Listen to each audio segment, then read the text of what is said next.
Bonjour à tous et bienvenue dans ce nouveau podcast de Femmes à part, podcast dans lequel aujourd'hui nous allons parler bilan et résolution. Pourquoi parler de cela? Parce que nous sommes au mois de juillet et vous le savez ou vous ne le savez pas, la thématique du mois de juillet est celle des vacances chrétiennes. Alors quel rapport entre les vacances et le bilan, les résolutions? Tout simplement parce que je pense que c'est une période favorable pour se poser, pour prendre du recul et pour essayer de penser à l'année ou les moments qui viennent de s'écouler et les moments à venir.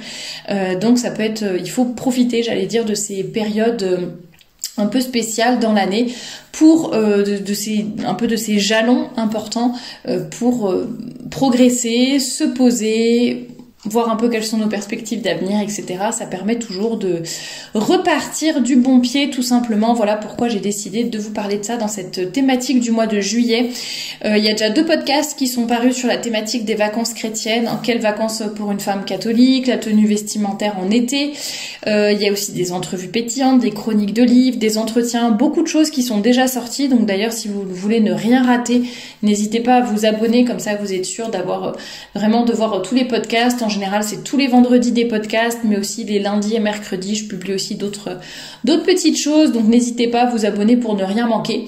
Et puis dans la barre d'infos, je vous mets le lien vers le Spotify, le compte Spotify de Femmes à part, si vous préférez nous écouter là-bas.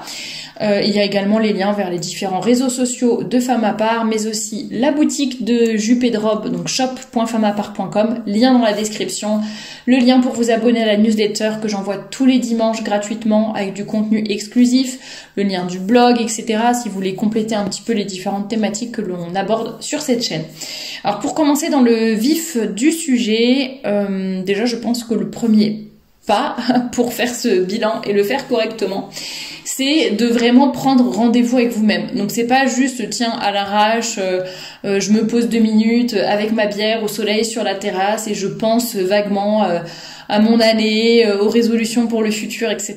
Non, c'est vraiment prendre un vrai rendez-vous avec vous-même, vous poser, que ce soit un créneau de 15 minutes, de 30 minutes, ça dépend, 1 heure, enfin peu importe, à adapter selon vos disponibilités et ce que vous allez faire pendant ce bilan, mais vraiment planifier un créneau spécial quoi pour faire ce bilan et le faire vraiment sérieusement. Je pense que vous pouvez tout simplement, en fait, le fait de faire un bilan, ça va vous aider à ajuster certaines choses dans votre vie, prendre du recul sur d'autres choses aussi. Parfois on est un petit peu tête baissée dans sa routine, on y va, on avance et on a pas forcément le temps ou alors la présence d'esprit. En fait, on est tellement pris dans le stress, dans les occupations, etc. qu'en fait, on va pas forcément penser à essayer de prendre du recul, s'élever, prendre de la distance, voir ce qui va pas, éventuellement corriger le tir, etc. Et le fait de faire un bilan et éventuellement de prendre des résolutions, ça nous permet aussi, je trouve, de prendre de l'élan en fait pour s'améliorer. C'est-à-dire on va voir des choses positives qui vont nous encourager à continuer, on va voir aussi du négatif, ouais, tiens, ça c'est plus possible, il faut changer. Ça va nous permettre vraiment de retrouver un petit peu cette volonté. Ça rejoint un peu les podcasts que j'avais fait le mois dernier et aussi au mois de novembre sur la volonté, la motivation, etc. Ça rejoint vraiment ça. Et le but du bilan aussi pour moi, c'est vraiment de ne pas tomber dans les routines, dans la tiédeur, le fait de se dire allez je fais toujours la même chose, je fais le minimum syndical, c'est déjà très bien compte tenu de ma fatigue, mes contraintes, etc., le monde dans lequel on vit, et on trouve que c'est déjà bien de s'en sortir à peu près, et donc on va pas forcément penser à essayer vraiment de s'améliorer et de changer les choses pour le mieux quoi. Donc vraiment je vous recommande en tout cas de faire un bilan vraiment à adapter effectivement en fonction de votre situation tout simplement, de votre personnalité, de votre tempérament. Vous pouvez vraiment faire un bilan soit complet, soit sur certains plans, donc un bilan professionnel, un bilan par rapport à votre vie personnelle, un bilan spirituel, ça peut être vraiment un peu sur familial aussi, que vous pouvez faire potentiellement avec votre époux. C'est vraiment toutes ces choses qui vont permettre de se poser et de faire un peu prendre une photo de l'année qui vient de s'écouler par exemple, ou du premier semestre, etc. et essayer de voir ce qui peut être amélioré, et puis les résolutions que vous pouvez éventuellement prendre. Alors le bilan, pour vous guider un peu peut-être sur certaines étapes, hein, entre guillemets, hein, c'est vraiment à vous de faire un petit peu votre popote, j'allais dire, et d'essayer de le faire selon votre personnalité aussi. Mais si je peux vous donner quelques guides, on va dire, pour vous aider. Déjà, essayez de noter. Alors ça, d'ailleurs, c'est quelque chose que l'on fait dans comment ça s'appelle ? L'entretien annuel, quand on est en entreprise, on a aussi cette espèce de bilan qui revient tous les ans. Bon, là, c'est purement professionnel, mais je me souviens qu'effectivement, la première question dans cet entretien annuel, c'est quels ont été les événements marquants de l'année. Et en fait, je trouve que c'est très intéressant de commencer comme ça, parce que ça permet de se souvenir de certaines choses et de remettre les choses dans leur contexte. Donc, par exemple, vous avez eu une maladie, un souci de santé qui vraiment vous a empêché de faire telle ou telle chose, ou a bousculé complètement l'organisation familiale ou votre organisation personnelle. Vous avez eu un grand changement dans votre vie familiale ou affective. Ça peut être vraiment plein de choses, un déménagement, enfin voilà. Et je trouve que le fait de renoter, ou en tout cas de reprendre conscience de ces grands moments de vie, ça nous aide aussi à mettre les choses en perspective. Et à se dire, il y avait telle et telle contrainte, grosse contrainte cette année, on va dire, donc c'est normal que j'ai pu faire moins de choses, ou qu'il y ait eu ceci, cela, enfin forcément ça a un impact sur nos vies, et puis ça nous permet aussi de tout simplement, je trouve, de prendre aussi du recul sur ce qui nous arrive et la façon dont on l'a géré, quoi. En fait, je suis quand même fière parce que malgré telle épreuve, telle difficulté, tel coup dur, j'ai réussi à faire telle ou telle chose, je m'en suis sortie. Finalement, au début, je dis n'importe quoi, rupture de fiançailles, non, comment on dit ? Oui, c'est ça. J'ai rompu mes fiançailles, oui, donc rupture de fiançailles, sur le coup ça a été hyper dur, et finalement ça m'a permis de prendre du recul sur telle ou telle chose, ça m'a forcé à faire ci, à faire ça. Donc ça peut aussi permettre de voir finalement ce dont on est capable, donc ça peut être pas mal. Et d'ailleurs je ne l'ai pas dit, mais n'hésitez pas à faire votre bilan vraiment de façon écrite, hein. J'ai dit déjà, je vous ai conseillé en tout cas de prendre un créneau, un moment spécifique. N'hésitez pas aussi à vraiment noter les choses pour vous en souvenir. Vous pouvez aussi noter les choses positives, quelles ont été les belles choses que j'ai vécues cette année, les activités qui m'ont le plus parlé, qui m'ont vraiment apporté quelque chose, dont je me souviens le plus, quelles choses ont eu le plus d'impact finalement, quels sont mes plus grands succès de l'année, ce dont je suis le plus fière, etc. Bon, si vous aviez des objectifs précis, c'est le moment aussi de faire le bilan là-dessus. Et de voir un petit peu qu'est-ce qui a bien fonctionné et qu'est-ce qui a moins bien fonctionné, qu'est-ce qui est sorti de l'ordinaire, qui a été un vrai défi pour moi, quelles sont les bonnes habitudes que j'ai prises, les mauvaises habitudes dans lesquelles je suis tombée, qu'est-ce que j'ai fait pour la première fois cette année. Les personnes aussi, ça peut être le moment de faire un bilan sur votre entourage, vos amis, les personnes que vous fréquentez, etc.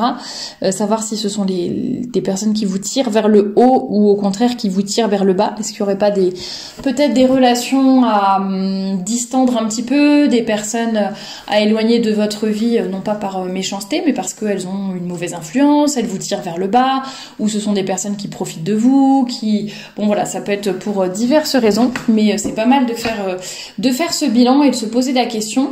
Et d'ailleurs, ça peut aider d'en parler avec d'autres personnes aussi, hein. Je sais que parfois on est dans des relations amicales ou amoureuses toxiques ou mauvaises pour nous, etc. Et parfois on a du mal à prendre du recul là-dessus. Donc ce bilan peut être aussi l'occasion de demander à des personnes de confiance, leur demander leur avis, leurs conseils, etc. pour vous aider un peu à faire le bilan et savoir ce que vous devez faire par la suite. Et puis voir un petit peu qu'est-ce que vous allez continuer, qu'est-ce que vous allez arrêter, qu'est-ce que vous allez commencer. Ça va être plus peut-être sur la partie résolution, ça. Mais vraiment, essayez de faire un bilan, comme je l'ai dit, plusieurs catégories possibles, perso, pro, spirituel, familial, etc. Et essayez vraiment pour chacun de voir ce qui a été moins bien, ce qui a été bien, pourquoi, etc. Et ça vous aidera peut-être à mettre des choses en place pour l'année suivante.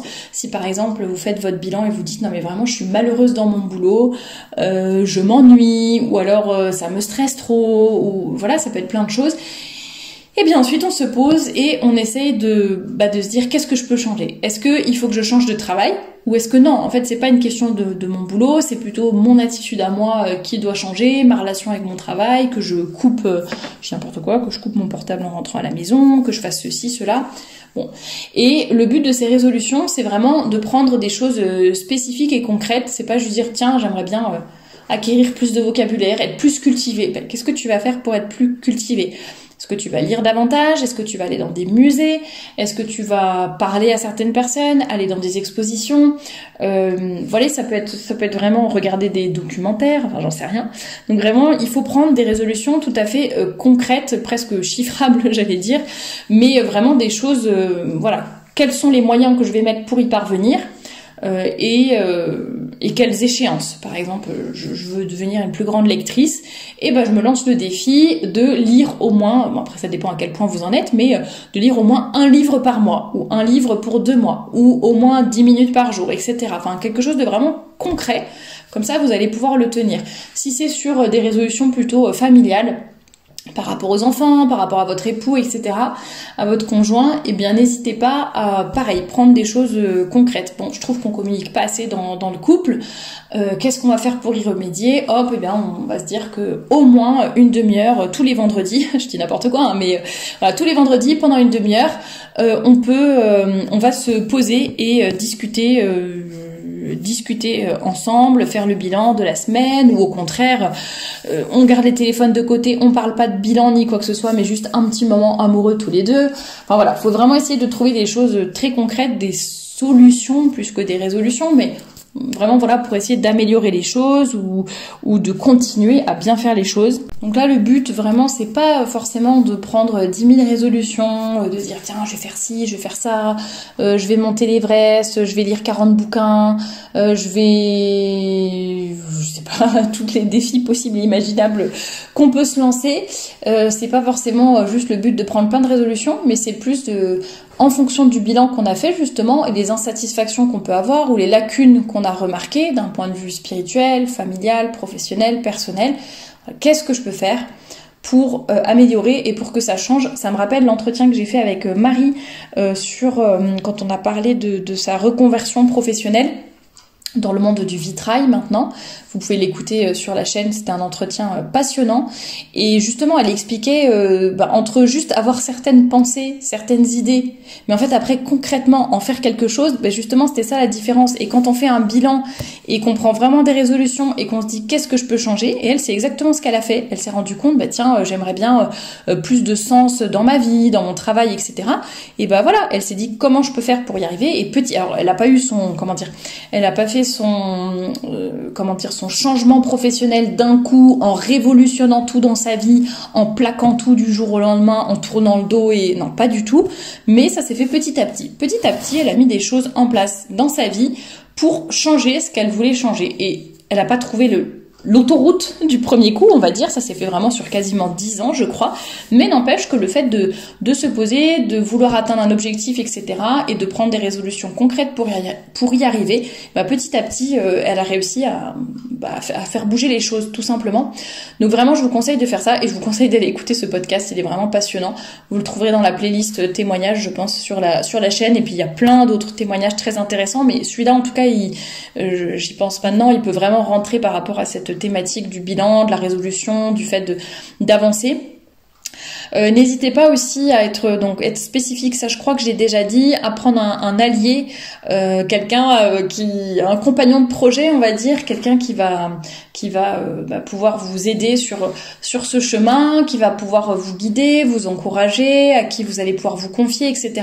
pour avoir vraiment une tierce personne en fait pour vous aider à tenir ces résolutions, à avancer concrètement et ne pas vous laisser aller ou vous décourager tout simplement.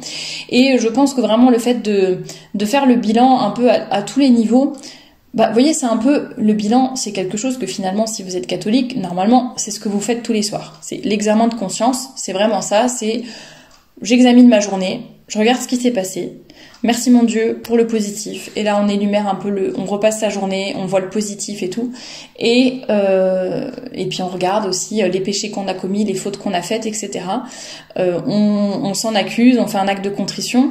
Et ça vous voyez, c'est un petit bilan en quelque sorte que l'on fait tous les soirs. Ça nous aide quand on est énervé, quand on a eu une journée difficile, etc. Ça nous aide à quand même voir le positif. Et dans toutes les situations, il y a du positif. Je le dis pas pour, je le dis pas en l'air comme certains coachs de développement personnel ou autres. Faut pas se forcer non plus à voir la vie en rose quand c'est pas le cas. Mais je trouve que même quand on a une épreuve ou ce genre de choses. Moi, je le vois avec certaines amies qui me racontent des choses ou par rapport à ma famille, etc. Même quand il y a des épreuves, on va se dire, merci mon Dieu de nous avoir permis d'être ensemble pour cette épreuve.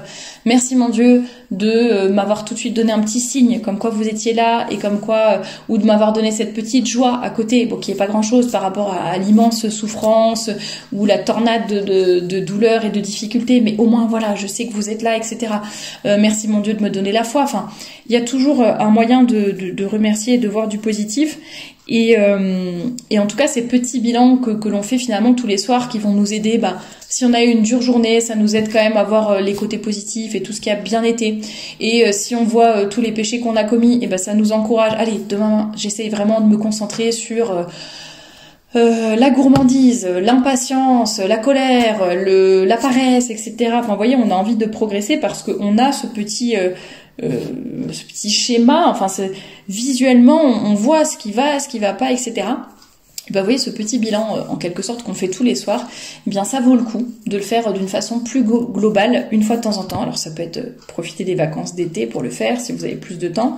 Ça peut être souvent on le fait à la rentrée en septembre, on peut le faire aussi au 1er janvier, ça peut être à votre date d'anniversaire, peu importe, vous choisissez l'échéance que vous voulez. D'ailleurs je crois que quand on est en retraite de Saint-Ignace, après on fait un bilan tous les mois, je crois, on choisit une date et après, tous les mois, on essaie de faire le bilan par rapport aux résolutions que l'on avait prises en retraite, etc. Donc, vous voyez, c'est vraiment un bilan qui nous aide finalement à progresser. Alors ça veut pas dire que toutes les 2 secondes il faut écrire, il faut prendre des nouvelles résolutions et tout, mais donc le but n'est pas d'en prendre des tonnes, mais c'est juste de faire des petites choses ciblées qui vont vraiment nous aider à progresser, à nous améliorer, à ne pas tomber dans des routines qui nous font parfois tomber dans la tiédeur. Enfin les routines c'est bien aussi parfois pour le fonctionnement de la journée, de la maison, de la famille, etc. Mais essayons d'un point de vue spirituel, intellectuel, etc.